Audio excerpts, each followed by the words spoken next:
And glaciers and really understand how they have a place where they're eroding material out and a place where they're depositing material out is we need to talk about something called glacial structure and mass balance. The diagram here is of a alpine glacier, but the principle is the same with a continental glacier. So we think of glaciers as open systems. The last time we talked about open systems was at the beginning of the semester, and we said that geosystems, whether they are hydrologic, atmospheric, biologic, are all open. Material and energy comes into the system, it drives the system, creates change in the system, and then that energy and matter exit the system.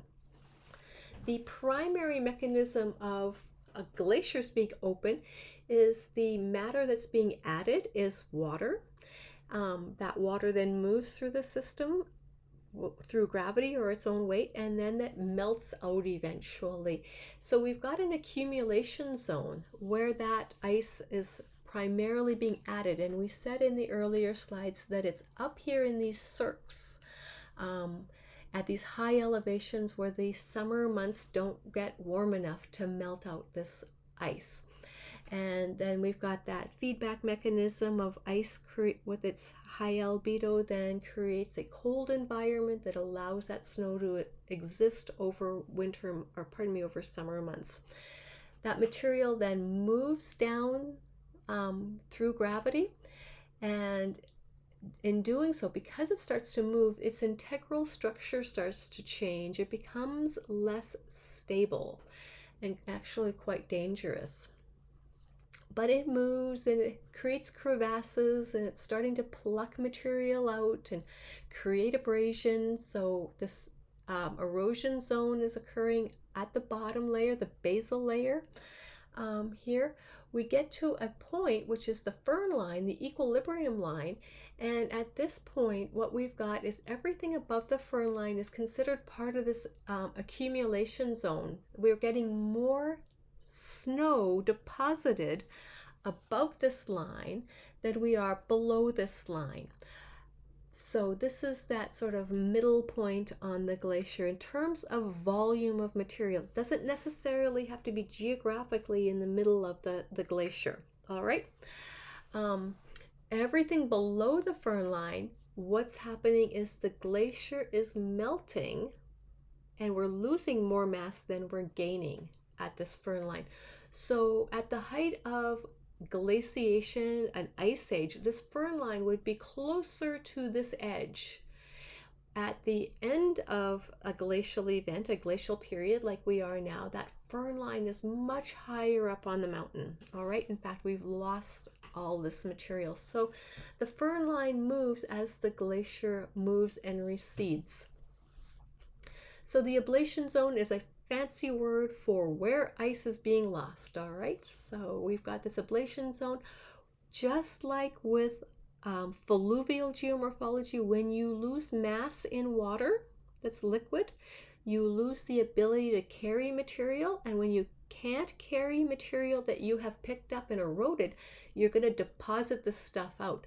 So this is this material that was deposited out. So at one point, this was the edge of the glacier, and just like the edge of a snowplow, that snowplow is pushing material, and at the end of the day, it sort of lifts its blade and dumps material out. This is what was happening here, as we were pushing, just like a little conveyor belt, material out at this last furthest edge. And as the glacier started to move back, it left another point where it was melting out, and now it's starting to deposit material, as you can see from this diagram right here, depositing material out here. So we may have another end moraine being produced. We get material along the middle here. So I've got this tributary of glaciers coming out. This is going to create a hanging valley here. I've got this primary glacial material here, and so the stuff that was eroding out of here and the stuff that's eroding out of here gets carried along the edges, and then we end up getting a lateral moraine where those two glaciers came together. So we've got that in the further picture right here. um, kind of like this little esker here. We've got a similar condition happening at this zone here, this parallel condition. That glacial erosion that's carrying material will create glacial eroded landscapes. And so, as I said, what's happening is that rock that gets frozen to the bottom of the glacier is pushed along with the glacier as it's moving, and it creates a scouring effect. And the scouring can be quite significant, as we see here in part of Ohio. Actually, it's a very famous location where we are getting a large rock just being dragged across, and over time it just lifts and grinds this just like you would be grinding or milling something, and leaves this all these ridges where you saw that piece of rock underneath the glacier, which was harder than the bedrock, move and carry material away. It's really quite phenomenal. What this means is the glaciers are not clean the way you and I think that they're clean. My beautiful pristine water, it's pristine in that it has no organics or very little organics in it, but it's really littered with inorganic rock material. So glacial ice does not look white. It looks kind of dirty. It looks kind of blue because it's refracting the color of the rock that it had picked up. All right.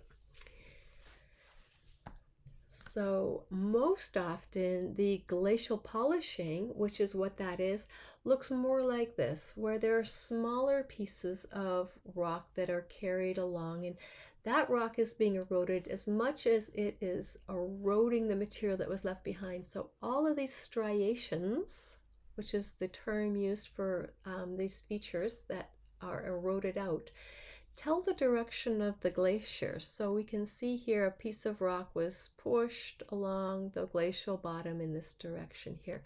This $2 coin from Canada gives us an idea of what some of the size of these striations are.